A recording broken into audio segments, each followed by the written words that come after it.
A warm welcome from me, Mark Woods, to the latest edition of the MVP cast, brought to you as ever in association with our good friends at Total Environmental Compliance.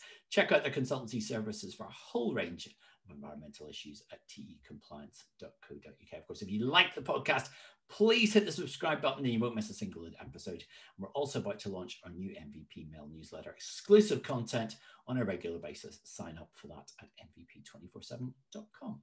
Now, our guest this time out is a Lion who roars pretty loudly. He's been a fixture in that backcourt in London for the past 6 years.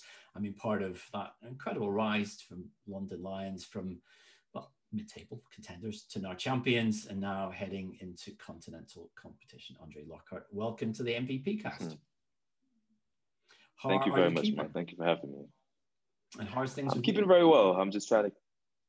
Things are well. Just trying to keep our heads above water at the moment, trying to dodge this invisible virus. But yeah, we're doing well.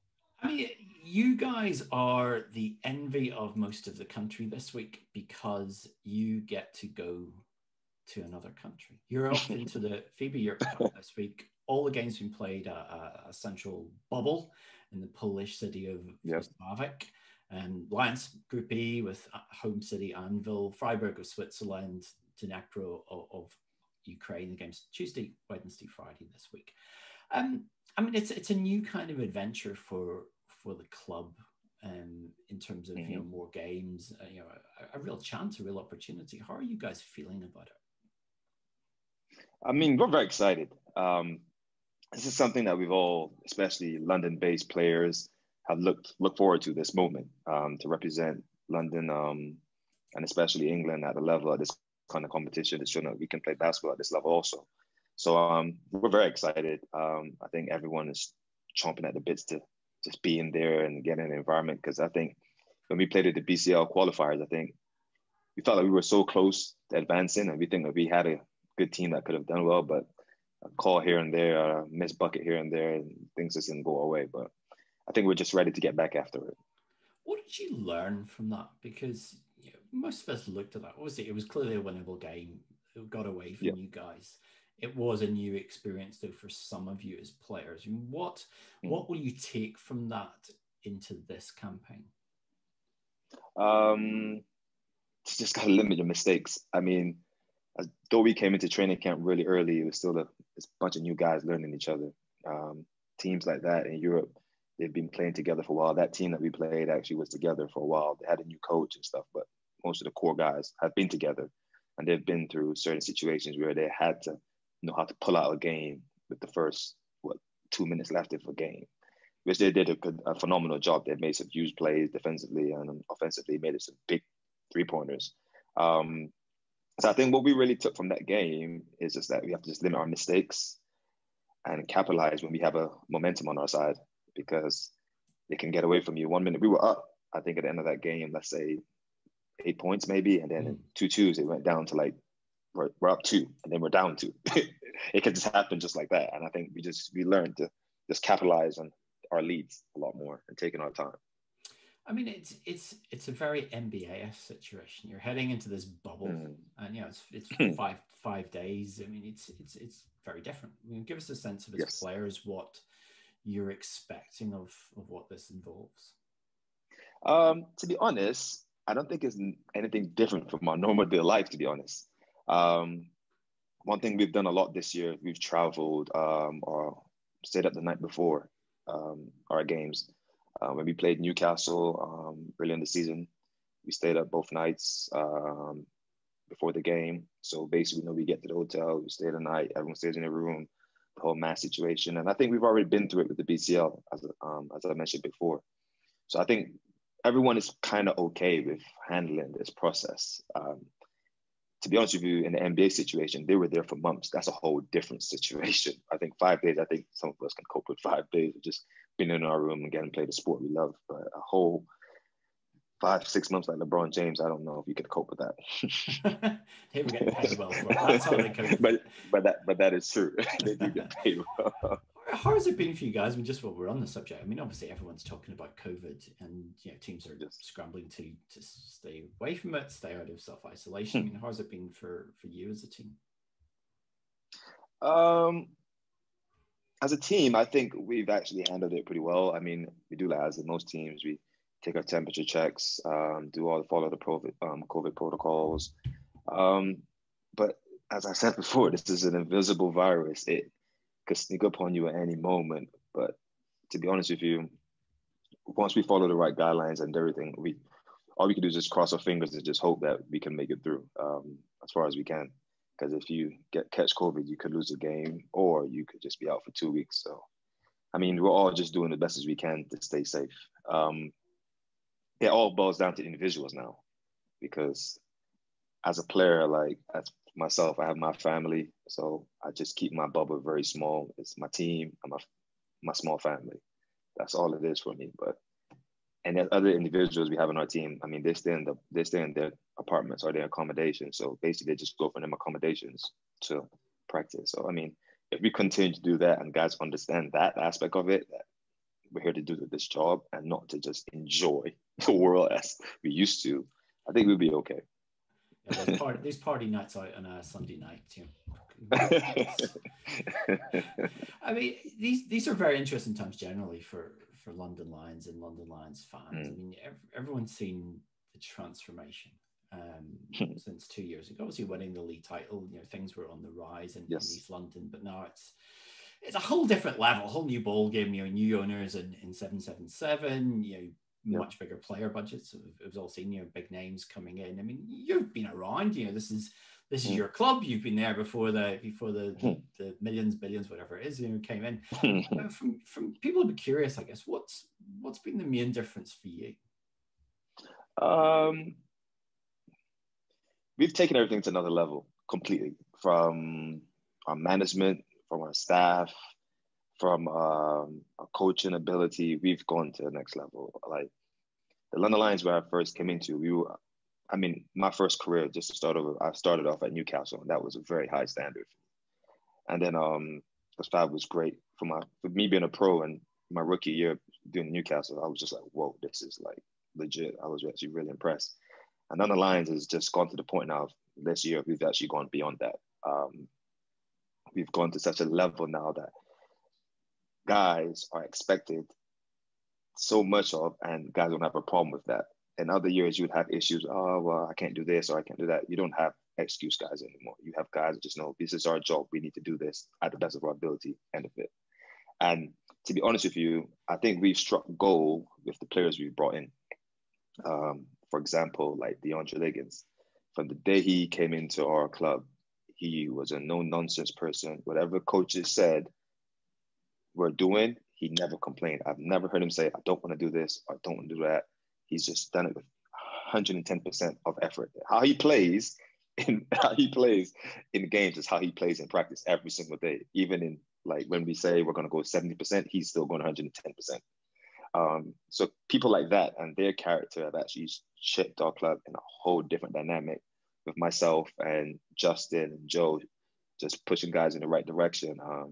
We've just gone to another level. I'm excited, to be honest with you. Like, just to think of our team sometimes just gets me very excited, because I just know how much potential we have, how good we can be. But we always try to tell everyone that we haven't done nothing yet. Winning one game against whoever doesn't really mean nothing. Is at the end of the day, we need to just all look back at it and be like, we gave our best. So I think that's where we're at.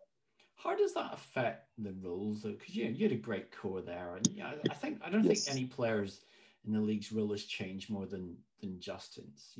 Kevin Ware's been playing terrifically well. Obviously, you were sort of backing up Justin sometimes, or playing alongside Justin. So in your point guard group, the roles have radically altered this season. It's a great group, and it's a great options if you're a coach there. But how have you guys adjusted to different rules, different game time, different things that different ways that you have to be effective out in court?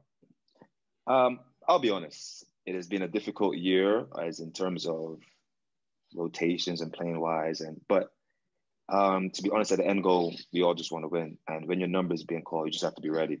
There's a situation where we go into a game, we know we need this from certain players, and we know we need that. Because in prior years, you're right, I was either backing up Justin or playing alongside Justin, and we've been working well together. And it's kind of difficult now, because now I'm trying to figure out where I can find my niche or where I can impact the game. But at the end of the day, I've always been a team first guy, and I've always tried to put whatever the team needs first. So I'm just happy to be on the lines, to be honest with you, because Joe and myself, we speak a lot because we've been the longest tenured players right now, and we just feel like we got the club to this point, especially since Justin came on the club. From the time Justin joined on the lines, our club has took a huge turning point, and I would just say he's led us to a point, us three. But we sticked around and we've led us to a point where we're at right now. And it's just the fruits of the labor, basically. I mean, you looked at the expectations for the season were very high, and especially domestically. But does it feel after what happened in the BCL that there's almost a kind of benchmark of you guys need to get out of this FIBA Europe group? I mean, is that the minimum target for this week?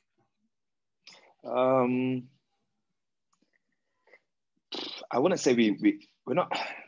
It's hard, and the reason why I said it's new is a new competition for every single person on our club. Maybe the only person that's played at a higher level in our club is DeAndre Liggins. You know what I'm saying? He was in the NBA, so he's the only one that could actually say this. But the NBA game is completely different from the European game, also. So let's just say like we're all going into this competition trying to learn as quickly as possible. Like, I'm not going to lie to you, more. In the first quarter, we got to know what we're doing completely. That's just like, it's no more, we're just going to figure out after this game what we need to do next. No, first quarter, we need to be on the same level as every European club that's even playing this competition. But I will be honest, we've, on the lines, I've taken preseasons in the past, and we've been to Poland before, myself, Joe, and Justin. And we had a good showing. We went to Poland against other Polish teams and stuff, and other European teams that we played against. We played Bank and Bears, a couple of, I think, was it last season? Yeah, in the preseason. Then we played them again this season. And they, as you can see, they're doing really well now. And I think we did have a good showing against them in the two preseason games, but obviously we had a few injuries and a lot of players were down. But as I said, it was all a learning experience. But we need to play teams like that. And look at Bank and Bears, they're a BCL team now. And we think that we didn't have the greatest of showings, but we think we showed that we can play at that level. So I think in this FIBA Europe, we're just going to just take every game at a time. I know that's what everyone says, but that's exactly what it's going to be. It's every quarter, every game at a time. Then we're just going to just hope we're at the end of it, the marbles land in our way. Your journey in life has been incredibly interesting and diverse, because you're born in London. People forget you're a hometown guy.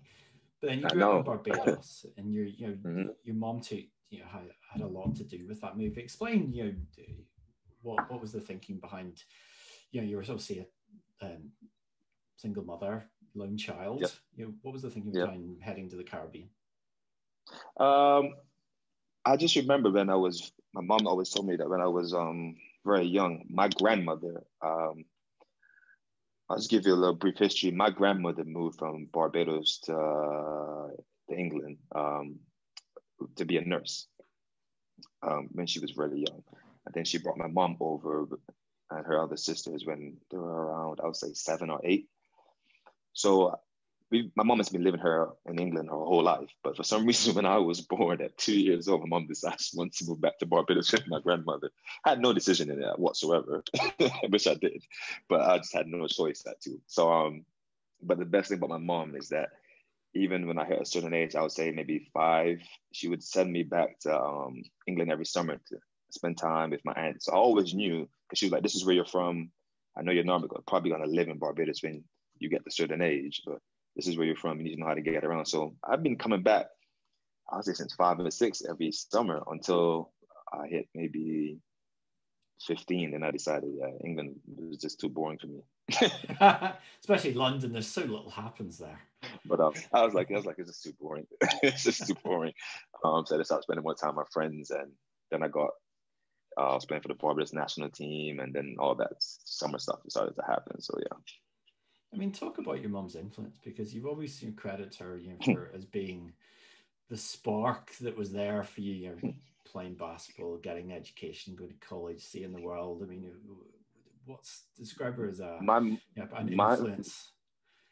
My mom is my everything. My mom is actually my heart. Without my mom, I wouldn't be here today.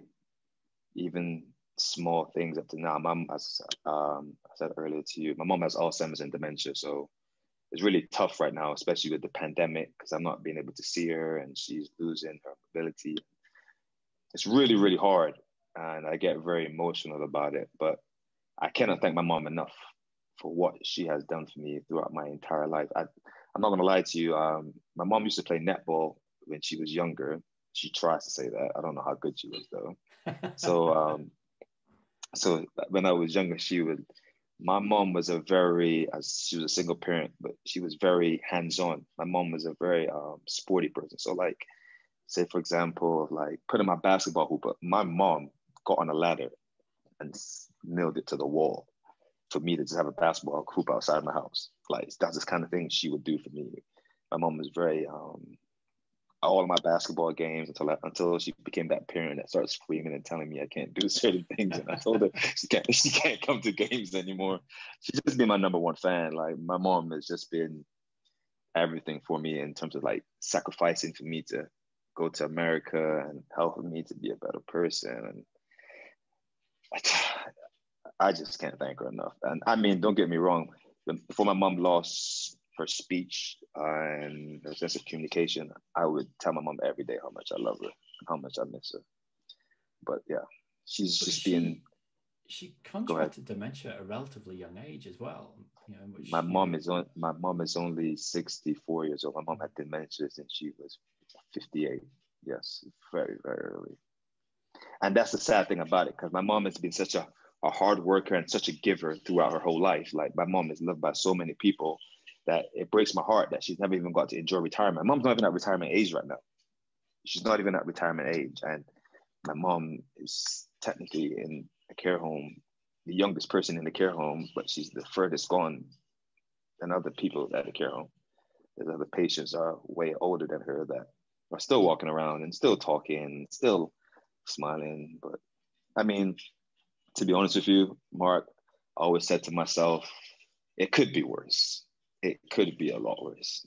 Like other people have had more loss than my mom is still technically here. So I have to be grateful as much as I can. Does that, I mean, obviously it's such a cruel disease and, you know, there's so little that could be done about it, you know, once it develops, etc. I mean, but when you see people who have difficult conditions, often you see the fight that's there in some way or another. I mean, does that in some sense inspire you? Because I guess in so many of these situations, it kind of brings it home that life is precious, or that, you know, that each day matters. It has, you know, people take things in different ways. I mean, for you, how does that impact, maybe in some way, in a positive way? I'm not gonna lie to you, it has changed my whole perspective on life, period. Even the way I eat, I've actually become vegetarian because I've learned that some forms of, I'm not trying to deter anyone from eating meat anymore, so please no one. So I'm please. a veggie. This fills me with good hope. I was reading an article where that is actually one of the things that can speed up Alzheimer's and dementia.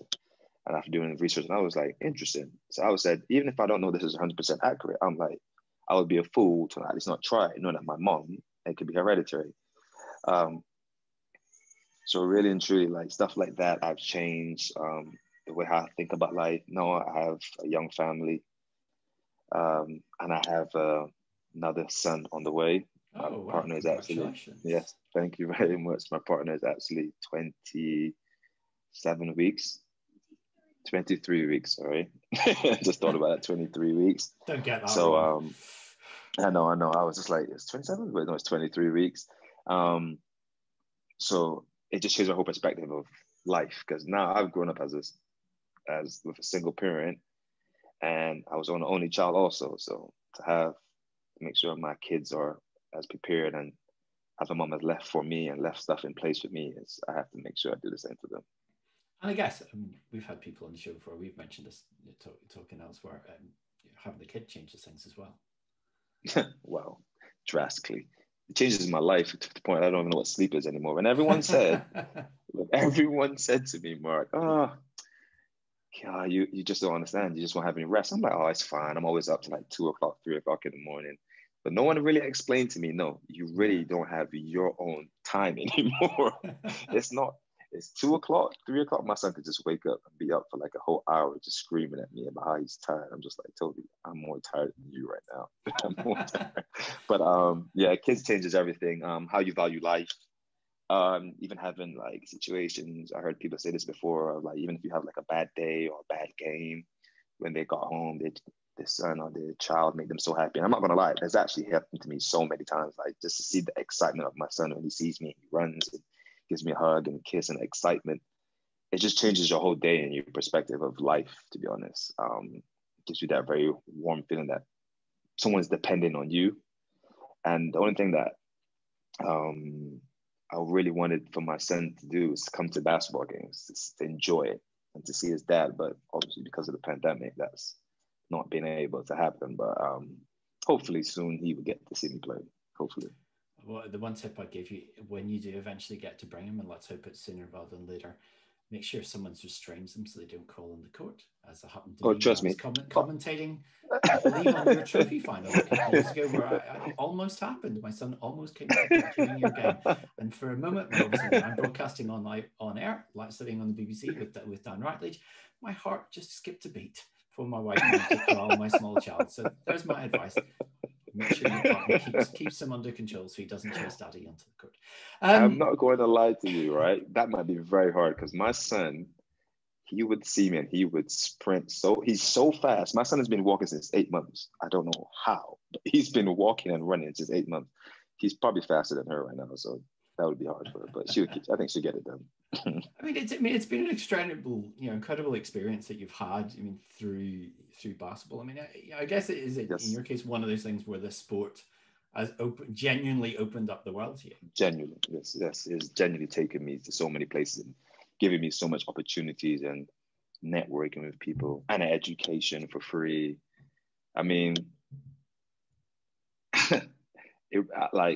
even know how, because at a young age, I would say at 16 years old, I actually moved back to England to live permanently, to London actually. But for some reason, the Barbados national team had the junior team had a tour against JJ Barea, against Puerto Rico, all of those guys, and some few NBA players like called Peter John Ramos and those. And I decided, you know what, I'm just going to go back. And we had a good showing against them. Obviously, they were a powerhouse. They destroyed us. But it was like, that was the first time, like, playing at that level. It showed me, oh, I really think I can play this basketball. And then I got to a point where there's a few more tours and I was on the senior teams. And then I got a scholarship to Queen's University of Charlotte in North Carolina. And then things just started to open up from there. And then I just realized, because I knew always I wanted the education, because when that hit me the hardest was when I tore my ACL in my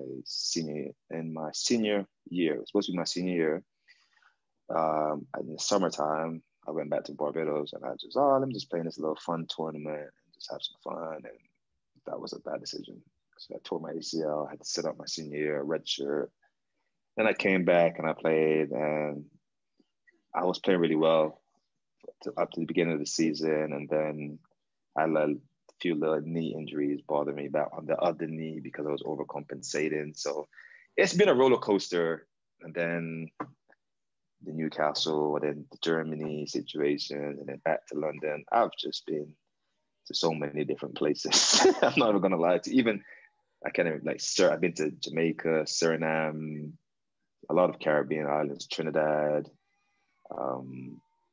The last one with Suriname was actually my last tour that I was actually with Nigel Lloyd. He was the head coach.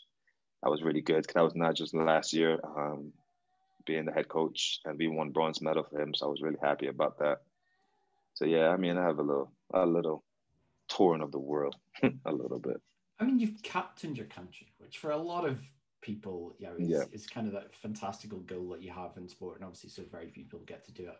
You're from a relatively small country. It must feel like an even bigger honor when you get that position in the sporting kind of sporting pyramid of your own nation. Yeah, it is. It's actually so funny because my partner, when sometimes we go back, weirdly, I met my partner in Barbados. and and then I came back to London, and we basically lived 20 minutes away from each other, and we just clicked even more from then. But when we go to Barbados sometimes on vacation, I try to tell her, Clay, you know that a lot of people know me. She was like, oh, whatever. She's just like, none of the lines, no one knows you. Da, da, da. It's not like, it's not as popular. I said, Clay, no, I'm honest. So we went to a hotel, quick story, and we just walked in, and the guy was like, yeah, Andrew Lockhart. Da, da, da, da. I was like, she was like, how did you know him? He was, she was like, how do you know him? And he was like, oh, everyone knows him. I mean, he's always in the newspapers and da da da da. And she was like, what? And I was like, I try to tell you. But yeah, I mean, captaining the Barbados national team, I mean, it's such a small island, 166 square miles. So it's not, everyone doesn't know everyone, but once you're a sports figure or some form of person that's achieved a lot in Barbados, a lot of people will know you. So yeah, I mean, it's nice being known in Barbados. It's nice to carry the mantle of a guard from Barbados or a small island, making it professionally and still playing and all that kind of stuff. Because, for example, Nigel Lloyd, he was the first person I watched when I was probably about 11 or 12. And I think in 2000, he won the Caribbean Championships in Barbados in front of a sold-out crowd. I actually had to sit not even in the stands, I had to sit on like the walkway. There was no space in the arena at all, and that's where I had to watch him play. And it was a surreal moment. I always remember it, and we always talk about it and laugh. So Nigel Lloyd has also done a lot for me as a player growing up. Watched him and idolized him from when I was really young and stuff. So yeah, he's paved the way for a lot of us, to be honest. Given that he's still around the Lions, I can ask you this question: who's the best point guard to come out of Barbados? You know why it's funny you say that? No, you know why? You know why it's really funny you say that? I had that conversation with someone the other day, and I told the person it's him. I said, hands down, it would have to be him. I rate myself probably maybe top 5, like, because I'm not the type of, I always respect the greats or the ones that paved the way before me and was playing before me and stuff like that. So I would have to ask a coach or someone that coach all of us what their opinion is on that situation. But I would say it's Nigel Lloyd because of his career, his longevity of how he's played, the level he played at to his age, and just how he could score the ball and run the teams. And he was a star in the BBL. Like, I'm not even a star. You know what I'm saying? He was a star in the BBL. He was that guy for the teams he played for. So I tap my hat to Nigel. Yeah, I would say 100% is Nigel Lloyd is the best guard to come out of Barbados. Yes, he was a phenomenal player in his day. Yes, yeah. Vince McCauley, your coach in London. Yep. I mean, a piece in MVP last week talking about obviously the whole ongoing debate about the Black community in both the UK and Black Lives Matters, and he's been very vocal on the subject in different places, as is your team on a general basis. So I wanted to ask you, kind of as a someone who was of this place, went away, came back. What was your experience of the UK and the sort of spectre of racism as as someone who was dipping in and out? So you're probably observing it as an outsider, but also you were here enough, and this was in a sense your country as well. I mean, I'll be honest with you, I'd never really experienced racism in the UK, to be honest with you. I would say maybe because when I was too young to really understand things, to be honest. But I think when it really hit me was when I went to America, when I went to live in school in America. That is where it hit me, like, it is actually two worlds right now. Because in Barbados, it's a Caribbean island and everyone is friendly and speaks to everyone and everyone gets along with everyone. So it's when I went to America, I realized, like, whoa, why is this allowed? Or why can this person speak to this person some way? Or why does this person feel offended by this person acting this way towards them?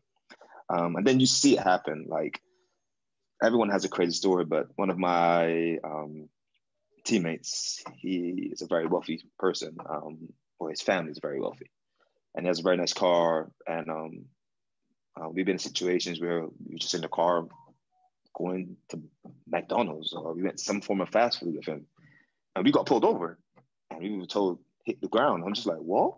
And I'm just confused, because I'm just like, what is going on? Like, this is not even normal to me. Like, what have we done? And I'm looking at them like, do y'all have something in the car or something? And they're like, no, just get out, Dre, just get out. I'm like, what you mean? So we just got out, get on the floor, and then they just searched the car. And, oh yeah, then they gave us some excuse that they had a description that someone driving a car like this was carrying a weapon. I was just like, wow. And then that just hit me like, this is real life. This is what happens over this country. And this is what could happen in anywhere in the world. But I've never really experienced it in the UK. But I will be honest, I know it exists because I've spoken to my friends and other colleagues that have given me examples, but I don't want to speak on their situation because I haven't encountered their situation to speak on them. You know what I'm saying? So, but I mean, I do think things need to be. So I was going to say, well, I mean, one aspect of in this country, which as one of two Barbadians of my acquaintance, I thought it'd be interesting to ask him. And obviously, part of this is, we've talked about the UK dealing with its colonial past, and the interesting thing about Barbados at the moment, you guys are probably the first place that's saying, well, actually, we'd like to become a republic. We feel like we don't really need those kind of ties with the UK. I mean, is that something you think, yeah, that makes sense? Is that something that sort of strikes you as strange? I mean, as a native, how does it sit with you? I am not going to lie. I am not educated that much on the topic, but from the basic of that whole story and what I've also heard about it, I disagree with. I don't know if because I have my ties to the UK, that makes me more liable, that I don't see the reason behind it. I don't see why. Like right now, a colonial of the United Kingdom, Barbados they don't impact anything that happens in Barbados because we're actually independent since 1966. So I don't see why it's an issue behind that. And I actually think it has a lot of weight having a powerful country in your corner or to look up to.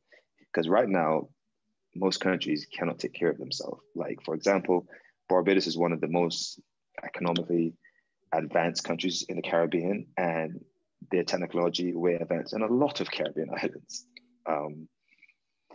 And I think a lot of other Caribbean islands are jealous of Barbados because of how advanced we are. And I think that falls onto credit of what the United Kingdom has helped us with and put us in place for also.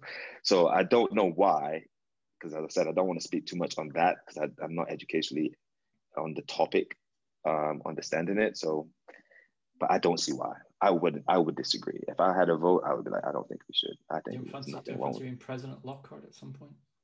No, never. never. I don't even want to look at that title. No. No, I mean, that's it. Something I know you're quite, matters to you a lot, and Vince spoke about this last week as well. I mean, basketball is such a big role in communities and a general sense of what it can achieve, in the Black community, but in the community at large. I mean, where do you, someone who's before all this, way back when, was out in the community and out in schools and in different places. I mean, where do you see, particularly in London, where do you see this role that basketball has having its most impact? I'm not going to lie to you. That's a very good question. And the reason why it's a great question is because I'm still 100% involved in the community. Currently, I am the director of New City College in Hackney. It was formerly known as Hackney Community College. And I've been coaching the ABL team for the last 2 years right now. And we've shown a huge growth. Like when we took over the program, I think myself and now who's in charge of another director, we had like maybe 20 kids. We've had 90 kids sign up this year on our courses. 90. And we started last year, it was our first year. We had 72. Now we have 90 across two campuses in Hackney and Epping.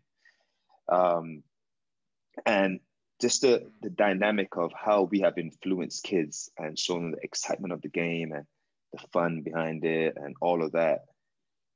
it just shows me how much a role model can do for someone, especially even more in these times.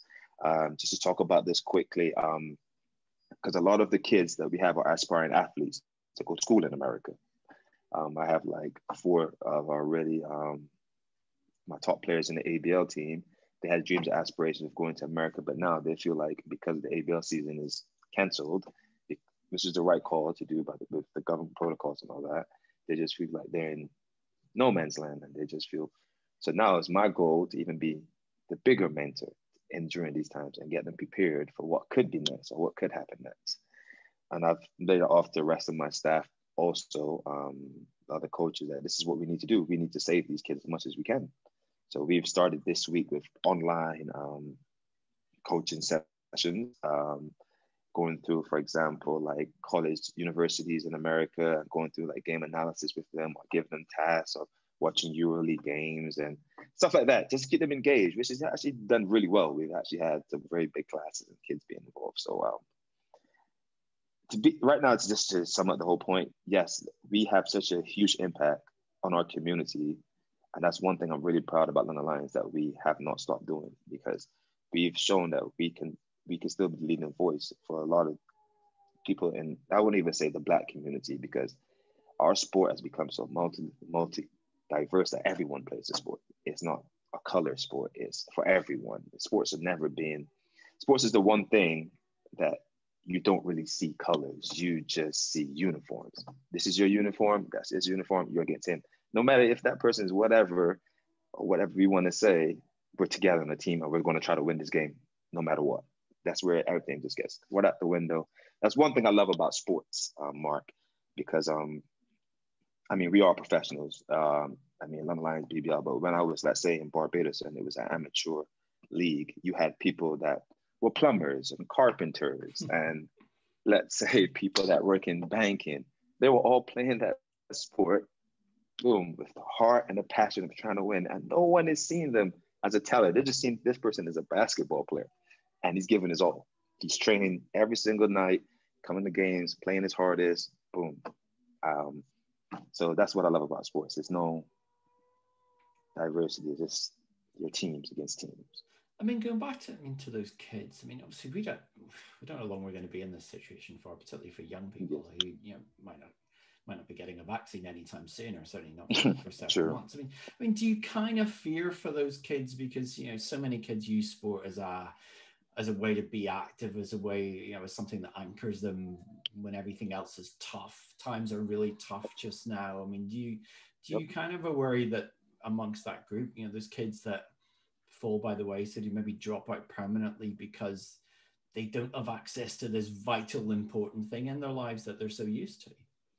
I agree. And that is actually my hugest fear, because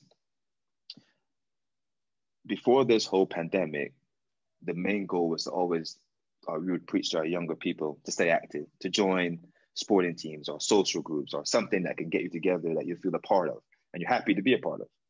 And now they've been told you can't be a part of that at all. You need to stay at home and isolate, or you need to just stay at home and wait for people. So it could be so destroying for a lot of young people. For example, if it was myself, as I said, I live with my mom, single parent, I'm at home every day. I don't know what I would do. I think I would lose my mind. I actually think I would legitimately lose my mind. But this is where the coaches and the mentors have to have a huge impact on these kids now, because we're the last hope for them. But once I realized one thing we have to all do in life is to there's light at the end of the tunnel. So even though they might not see it right at this moment, we just need to just keep installing into them that there is going to be a light at the end of the tunnel. There might be a chance. And if there's an opportunity, you need to be prepared for it, because you don't know whoever's going to come knocking. If you're not going to be prepared for opportunity, you're going to miss out on it.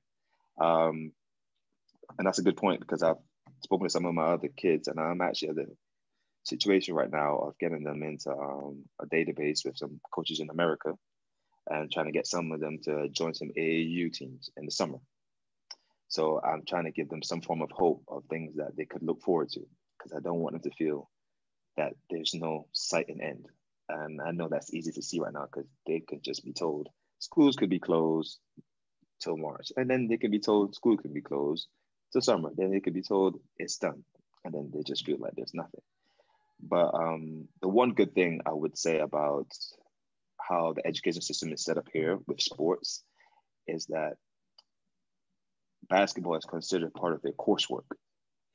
So if schools do open back in March, they're still allowed to train and work out if Basketball England allows that, and then they just can't play competitions. But to be honest with you, I think the kids right now, they just need the camaraderie of just being around their friends and everyone else right now. I think that's what they're really craving right now.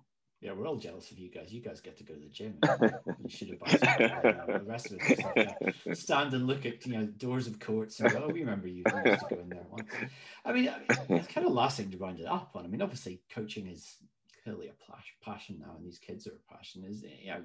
I'm not saying you're done yet in the final stretch. You've got a good few years left, but is that the next part? Is that the next chapter? What's funny about that? I never saw myself being a coach. When I graduated from Queen's University, Charlotte, my coach that recruited me, he actually moved on to another university called Wingate. He actually wanted me to be an assistant coach there. And I was like, nah, I'm not doing it, coach. I still want to play. He was like, oh, and then after 4 years of him continually asking me, he just gave up. But we still talk to this day. But I can see it now. I can actually see it now. It's not even the success of winning, because that is not what I'm excited about. It's just seeing the growth of the kids now. It's passing on the knowledge that others passed on to me. And I think that's what I get the excitement from now. And I always tell my players and even the kids that just are part of the academy, I'm here to make sure you're ready for the next level. It might not be as a player, it might be as a coach or an assistant, or you might even find your passion as a skills trainer. Whatever form of avenue of the basketball environment, I'm here to make sure you're ready for the next level. If it's paying attention to details, if it's wanting to be a scout person, because all that stuff I do with my players. We have scout sessions, we have detailed analysis of how to be better and footwork drills and shooting mechanics and all of that stuff, weight room sessions. So I try to give so many different dynamics of the sport, which I've learned throughout all of my years, and pour into them, which they're actually like sponges. They soak up all the knowledge. So I could see myself in this field after I retire. Yes, I can. I don't want to say when I want to retire, because I was actually weird about my life currently, is that when I was younger, I actually felt a lot worse. I actually feel better now when I'm older. My body actually feels better. So I always tell my partner, I don't know, maybe 2 years from now. And then next minute it's like, oh, I still feel good, babe. I still feel good that's enough. before you have your second child, and then you get even less sleep. That is very true. That is very true. My second child might determine a lot for me. The second child might determine a lot for me. A lot of screaming in the house might do it for me. I'm sure it'll be great. Well, we wish you both very well with that. We wish you good success in Europe, success for the rest of the season and beyond that. Appreciate you taking the time to join us, and good luck with everything. Thank you very much, Mark. Thank you for having me. It was a blast. That is it for this edition of the MVP Cast, brought to you with our wonderful sponsors at Total Environment Compliance. Check them out on social media at T Compliance Limited. You can get all our previous editions via our website at mvp247.com. Please do sign up for the MVP Mail newsletter. Lots of great content to come there in the weeks ahead. If you want to get in touch with me, reach out on social media at Mark Britball. Another edition of the MVP Cast coming very, very soon. But for me, Mark Woods, thanks for tuning in, and it's bye for now.